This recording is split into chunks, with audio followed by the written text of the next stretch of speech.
makes for a good experience. How did he know where to get a hold of kids to come to this, to this camp? Great idea, let's have a camp, but how did he contact and who? Well, there's not any books written on how to start a camp. Yeah. And the first summer we had 8 boys.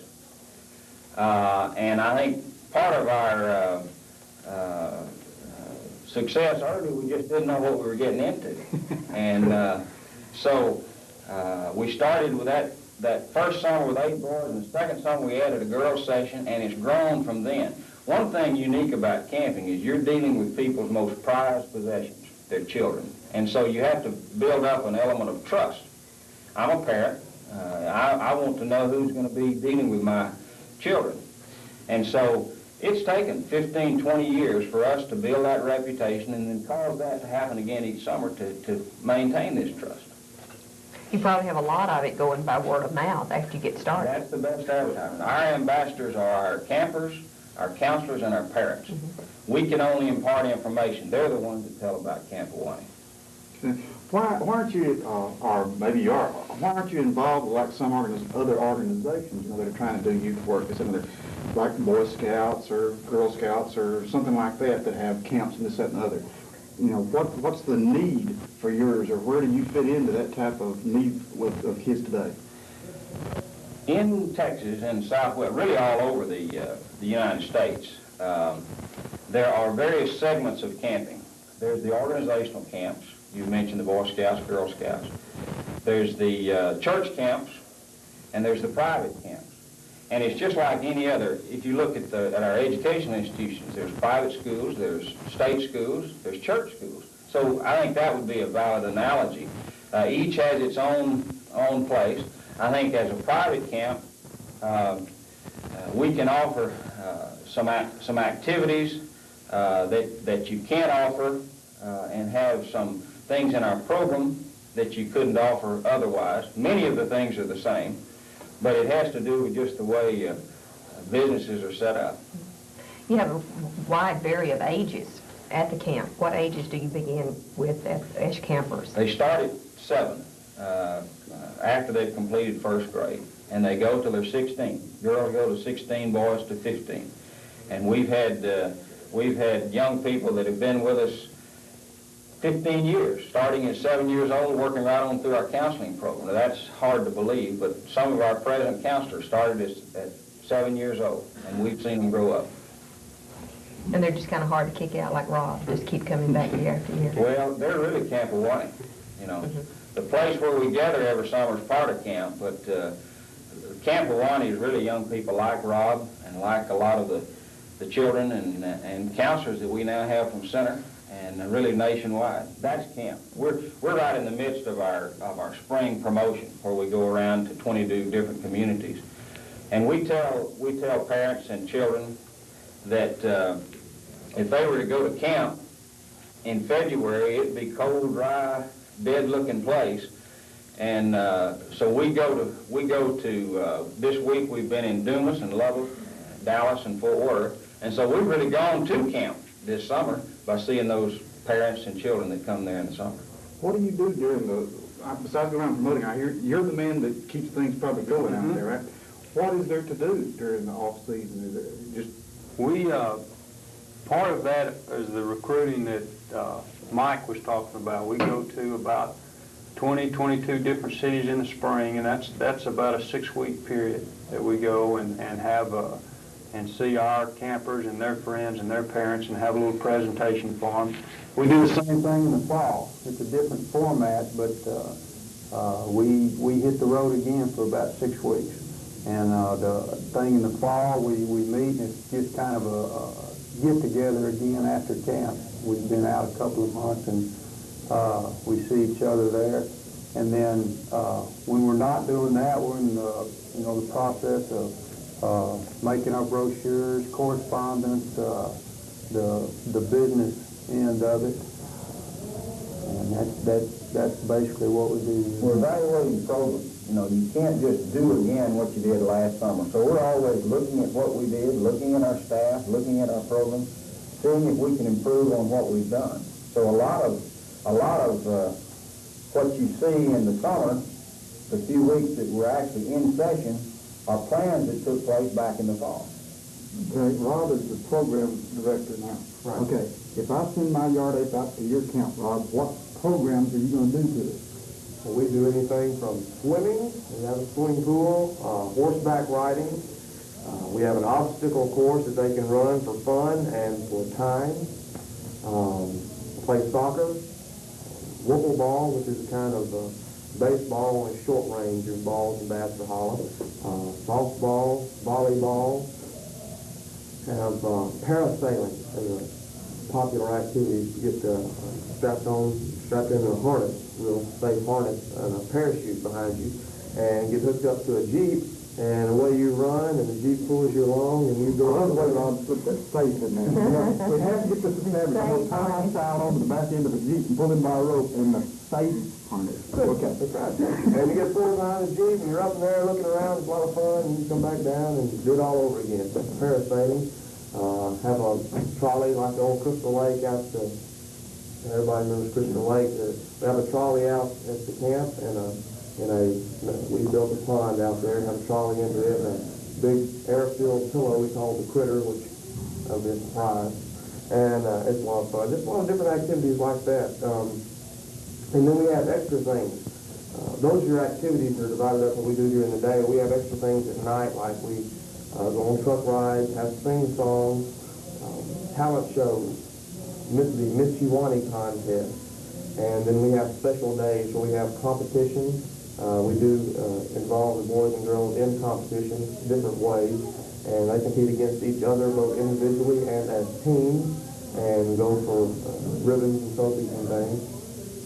And then we have special days where we don't do our set planned activities. We have the days and do what we call a Phantom Play Day, which is a wild, crazy day. We have church services on Sunday. And Sundays for relax. We have nature hikes and things on Sunday afternoons. So we just have a well-rounded group of programs that we provide, and activities we provide to campus. From that, I can hear a lot of busy time. All right, back to the Boy Scouts. You know that everything is nature and how to get out and do nature. Religious camps are for the sake of religious influence. So, is there an overall theme to Huawni as far as something you just want to do, or just activities, something to have kids have a good time? Is there, what is the goal of having kids come out to the camp? I think their motto on their brochure here is real neat, probably is what you go by, where a better youth arises and the sun never sets. My dad thought a lot about that.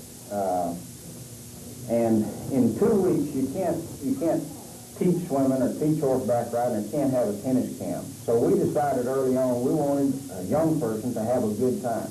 So many things young people do today are passive. They're sitting and always being entertained. So we eliminate the television and the telephone and get them in the outdoors where suddenly they discover their imagination, they discover conversation with other people, they discover hearing the whippoorwill at night and seeing the stars. And in a town where you've got street lights, you don't see stars as brightly. So getting in the outdoors, getting together with children and young people they have not met before that they can form relationships with, putting them in activities that they've never had before that challenges them. The ropes course that Rob mentioned is something that they don't do at home or school or church. They come to camp to do that. So putting them in those new situations so a child can go home after 2 weeks, he's made new friends, he's done new activities, he's discovered some things about himself, and some kiddos, it's the first time they've ever made up their bed, if you can believe that. So a sense of responsibility, a sense of independence, and they feel good about not only the experience, but they feel good about themselves. So I think that would be, if you could pin a theme on it, we call it the magic of Huawni. It's an intangible in one sense, and it's very real in another sense. We've had parents write us about just their child rode all the way back to Dallas, talking about camp, singing camp songs, and so you can't put your finger on it, but you know when it happened. And so I think that's what my dad was wanting to happen, was this experience that nature provides the setting, the people around you provide the cohesiveness, and then the experience just happens. And we see it evidenced in the lives of young people that have been to camp, whether they be counselors, or campers, or old directors. You know, everybody should be able to go to camp in the summer. It cleans you up. It makes your mind fresher. You know, it seems like it's going to be really important, the caliber of people you get as counselors, you know. No question. And other than exceptions like Rob, where some errors are made, I'm sure, all the time. But, no, that's a joke. That's a joke. I'm laughing. But what goes through getting the right counselor? Where do you go find these college-age kids that come in and can do a good job of leadership? Fred Jackson has got a knack for finding the right people. Of course, he was a counselor. Somebody found him. But that is a key. Many of them we have returning from years before, but being able to interview on this communities where we're showing our program, we're also interviewing on college campuses. I think this week you'll be at Baylor and A&M in Texas, University of Texas. But we're interviewing, trying for them to get a feel of what Camp Huawni is all about, and us to get a feel if they would be the type young person that would fit in at camp. They have to love kiddos. They've got to want to be in the outdoors. They have to make a commitment of 4 weeks of intense. I mean, it's 24 hours a day. They've got a little time off, but very little. So a commitment of this love of kids and caring for kids, and a commitment to be in the outdoors and sweat and get hot and get tired. So that's the kind of young person. And Fred puts together, we hire 25 college-age kids every summer. He puts together a super staff. What, you go into the colleges and just interview? We have when we go into the colleges, there's a set day, and the majority of the Texas camps are there, and they have their own section or table, and it's advertised in the college newspapers to the students that those interested in becoming counselors can come by and interview at different camps. And there's probably 30 camps represented, and they go through, and they've usually heard of a camp through a friend or a parent, and they go to the camp that they're interested in and sit down and talk with the representatives there. Well, the kids y'all get at your camp, are they mostly in like from groups, like from churches, from organizations, or is it just individual kids that come? It's all individual kids that come. Of course, they'll bring their friends, and then they'll go back after that summer and talk camp up to some more friends, and it's just word of mouth again, basically, is how they all get there. But it's all an individual type camp. One thing we haven't mentioned, another way we utilize the facility in the summer, in addition to our 2-week sessions, we have church groups, we have group camping that comes in, and this has been a recent development for us, and it's a need that has arisen. A lot of your larger churches will rent a facility for a week and bring their own young people, and we have 7 churches this summer that have 1 week each, and they will bring 200 kiddos from their youth organization to rent the facility. We have the same activities, but they bring their own director, own counselors. We feed them and oversee the activities. But part of our season is devoted to group camping, church camping, that goes on for 7 weeks this summer. And you ask what Fred did in the fall. Much of what he does is calling on the groups, the churches, to line them up in dates for the coming summer. So really we utilize our facility in 2 ways. There's the private camp that we've mentioned, and then the group camping also. How many young people can you accommodate at one time? Our sleeping capacity is 225. Now that's everyone. That's counselors, campers, staff. Our private camp, 140 is capacity. Our group camp, they will bring 220. That's a lot of kids. All right, you say that when the group camp comes, you go turn things over to them, y'all feed them. Do y'all handle the programs or sports activities for these special groups? Well, they set out what they want to do, and we provide 4 to 6 counselors that we keep on the staff during the summer with church groups to oversee the activities such as parasailing, the ropes course, activities that we know how to operate and can do that safely, and then they let their campers come down and participate in those activities, but we oversee them. And then they oversee some of their other activities that they know what's going on and they participate in. So they get your expertise in these fields. Right. You want Well, that's right, and we are overseen by the Texas Department of Health. In other words, we're inspected, and our program is approved by the Department of Health in Austin. And so some of these activities, just for safety reasons and because we have certified instructors, it's necessary that we oversee them. What is your vision now for the future of the camp? Are y'all like content with the number of sessions you're having, with the size of the facilities, etc.? Or do y'all have a long-term growth plan on the camp? We're limited first by the season. We're pretty much tied to the school year and when young people are off. So the 3 months of the summer limits us on the use of our facility.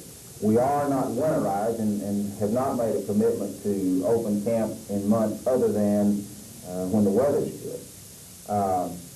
As far as the size of the camp, about where we'd like to be, 140 to 150, and private camp is about where we want to be, and the seating capacity of our group camps is where we want to be. Where our addition will be in activities, continually looking at activities, looking at facility, whatever. But we're doing about what we want to do in terms of our program and in terms of our size. Running a camp, you've got a plant. It's just like a small infrastructure. You've got a water system and a food system and a lodging system and all of these things that have to meld together. And so size-wise, what we're able to handle is about where we want to be right now. We've got some activities. I don't know if we're going to have time. Some slides that shows a little of the activities that we have in some of our water facilities and the critter and the trolley. I'm not sure what's going to come up, but it gives you a better idea of what goes on at camp. The sun is also shining there, and it's not great. Sounds good. Right. Is Rob going to have to organize the thing? So Okay. probably. Are you going to tell us, Marilyn, whenever we got it ready? Did you get your earphones, did you? Okay. We're ready. Okay, here come the slides. So for the people on the radio, Yeah, listen to everybody's Rob. talking. Is Rob talking? I don't know if Rob's going to talk today or if we're going to talk to me. It looks like a get-together, it's swimming pool. These are the real kids. I saw. Okay. There's a woman jumping off the diving board. Why we have camp. They were jumping into the pool. What size pool? Hippie swim. I don't know that I know the answer to that question. It's about that big. We're only seeing a very small part of it. They were getting larger. Yeah, they listen to us. Okay. Hippie swim is low too. Swing across the creek on the road. Many of you, that probably wouldn't be that exciting if you swam on a grapevine, but for a kiddo out of Houston, that's exciting. I tell you, for a kiddo out of Houston Center, it's exciting. There's a critter. That's the big Hippie water out on the critter. It's in our, we call it in the Huawni Spring. Jump on that, it's literally like jumping on a pillow. There's a trolley, that's the tower, where they ride down on the trolley. He's looking back at the camera. Same shot. And practically fly on the trolley. They really like riding on these trolleys.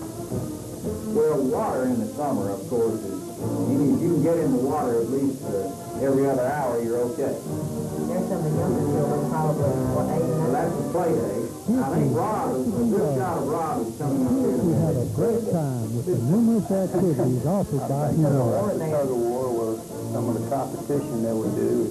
can kind of team up on those days and have various activities. Her haircut was in the file last night. There's the losers of the tug of war. Okay, the tug of war goes into the pond or creek, huh? There's Rob. There he is. There's the before. Here's the after. I know you got to get in there. There's one of our girl counselors that has the same face. Fine, the face, right.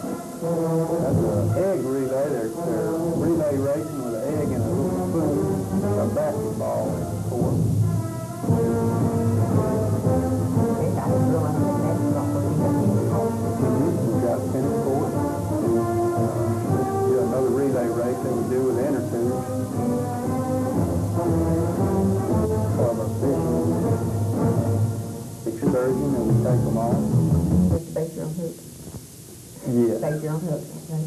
We put our counselors through a hook baiting thing. The safe way to bait a hook, huh? I bet the training of the counselors many times is more interesting than the camp itself. It's a good time, but you're right. What are some of the things you look for, Fred, when you're interviewing your counselors that you try to watch for in particular to secure in your area the things that you do at your camp? Were you playing the band? I was One man. I was talent. The first thing that I look for is that I let them know right off that they're going to be responsible for 10 to 12 to 14 little girls or little boys. And then when I tell them that as part of their responsibilities, you can get a sense just by looking at their eyes whether, there's a sincere enthusiasm that they want to do this. Because they become excited about the fact they want to, and they get excited about the idea of being in charge of children. And I think when you see that sincerity and you see that enthusiasm, then you can go from there. But if that's not there, you can just automatically steer them in another direction because they're not what we would consider what we would want. When you have these students who come and interview with you, are there any particular group, like people that are going into the teaching profession, or do you have them from every area? There are a few, if you had to break it down, there may be a few more people in the education field or the physical education field, but as a whole, there's not really, they come from all different walks. And the good counselors can be accounting majors. We've had great counselors that weren't necessarily in the education field, but we have had some in education. Evidence of that, we were in Fort Worth Thursday night, and two of our former counselors are both working for General Dynamics now. One's an aeronautical engineer, and the other one's a computer scientist. So those were two that were excellent counselors. I mean, I think they could come back to summer, would come back to camp this summer if General Dynamics would let them off. Well, it's probably a good change of pace for them. They get away, even though they have the responsibility, they're adults, so it's not that major responsibility to handle children, and they get out in the beautiful East Texas, too. Did y'all even consider ever being able to handle adult groups, or even possibilities? I can see, honestly, you talk about camps for kids and kids going out to camps and stuff, and I know like church groups like that, would love the adults to go out and be away a week doing something like that. That's the most asked question that we have. The parents see the program and they say, when are you going to have a camp for parents? And we have discussed this at length as to how we could integrate that with our program of having an adult group. And there's a way. We haven't come up with a way yet, but literally that is the most asked question of how can I go to camp? How can I be a kid again? Too many of us are locked into our routines and don't have the chance to be a kid, to get into cutoffs and get in a T-shirt and don't worry that, the sky's going to fall if I don't read the morning newspaper and don't see the daily news. The sky doesn't fall. It's a wonderful experience, and I'm lucky to be an adult and have the chance to go to camp every summer. I wish everyone did. I can imagine how refreshing it is. It's just, your mind just starts playing tricks with yourself when you start thinking about these kids playing games and running and all that, back when, you wonder, why is it over, Is life really over? There's a lot of kids left in all of us. Yeah. I mean, just because we're 40 or 50 or 80, my dad's 80, and he's one of the biggest kids there. And we don't have a chance for that to come out. Camp is the opportunity for that to come out. To be, just because your body gets older, your spirit doesn't necessarily get older. And camp is an opportunity for that part of you to be a kid again. When you open for camp? Here's the man to talk to. There's a kid in Wayne always wants to talk. Everybody. I'm not going to pound back in Rob's Jeep, so I guarantee you that. I think that's a prerequisite. You'd be surprised if we gave you that Since you are recruiting now, Fred, if anybody's interested in the camp, When is it going to be your meeting here locally in Center? We're going to be in Center. I don't know the exact date. It's in February. So if the young people are interested, maybe just ask around at some of the others that have gone, and they'll hear about it. Rob Payne is our ambassador. He's our center contact. TR then. I think it's in a couple of weeks. But soon, anyway. Yes. So everybody needs to start listening. Everybody wants to come back into Rob's Jeep, call Rob. Prerequisite. For Wayne, anyway. Right. Maybe you could go as a counselor. No, that's so hard for Interview you. Wayne. Lisa might want to just see you off for I can't see, that'd be the the counselor. case, that'd be the case. You know, one thing that we're really lucky in East Texas is to have the setting that we do. Living in East Texas, we don't really appreciate pine trees and fresh air and whippoorwills at night. And we get the campers that come from Lubbock. That's the atmosphere they're looking for. So I think those of us living in Shelby County and East Texas are really fortunate, and sometimes need to think about what a great place we have. What surrounds us. Our friends in the hill country that have camps have housing developments right up to their back gate. And we are literally in the pine forest of East Texas and isolated, and that's a real plus. Okay. And so for the people here, sometimes we need to thank the Lord for what we have surrounding us and the beauty of this place, because East Texas is a mighty fine place. What type of, do y'all have some type of screening for the campers, qualifications for the campers, or checking the campers and stuff out as applicants that apply to come to your camp? What I'm thinking is, somebody, a kid with a problem that the parents are just trying to get rid of and send down somewhere, or do y'all have a problem? All of our campers are really referrals from either camp families or someone we know. We have in our questionnaire, and in fact there's a medical physical that a child needs to take, and through our process of application and through the doctor's just medical facility, if the child has any problem, mostly health problem, that's where that's pointed up. But as far as a screening process, we don't have one as such, because those children are referred to us from campers and camp families that know the program at Huawni and know what the type of child that would have a good experience.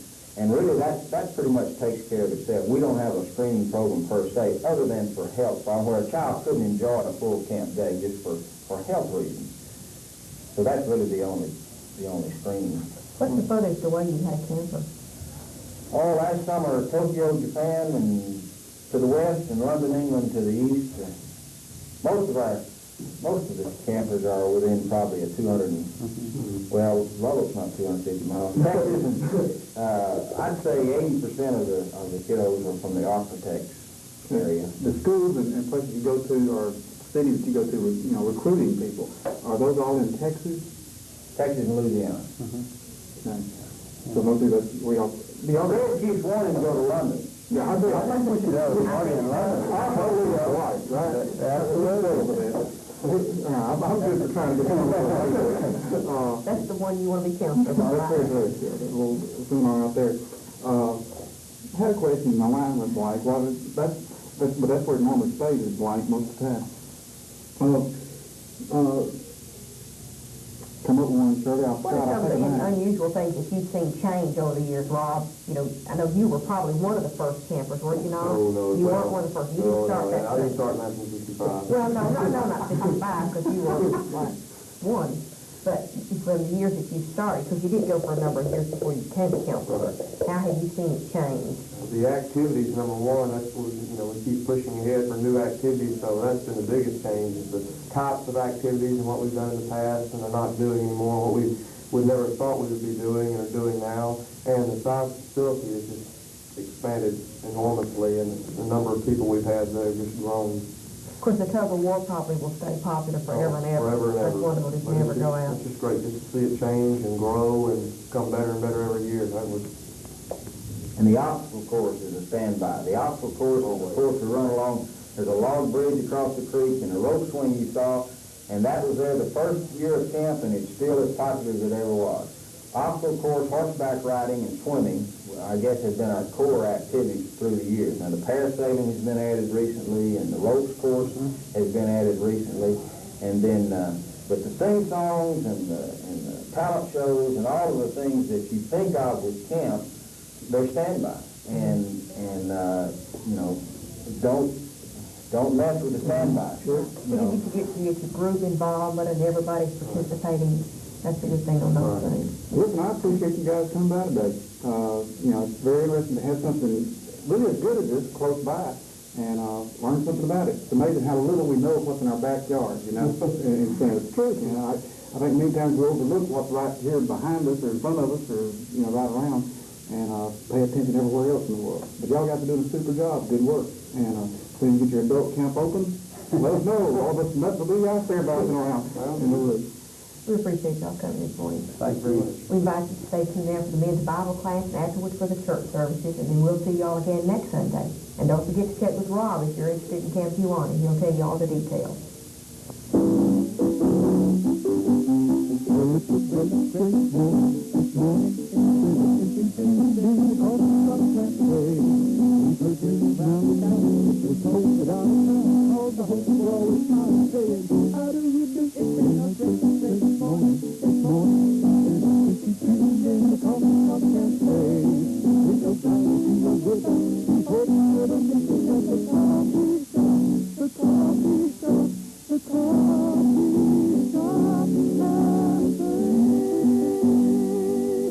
We want to thank our guests for contributing their time and effort towards bringing you this program. And we invite you to be with us every Sunday morning at 9 o'clock for more information about what's going on in our community. The views and opinions of our guests are not necessarily those of First Baptist Church, KLCR Radio, or our sponsors. This has been a presentation of the First Baptist Church Media Ministry.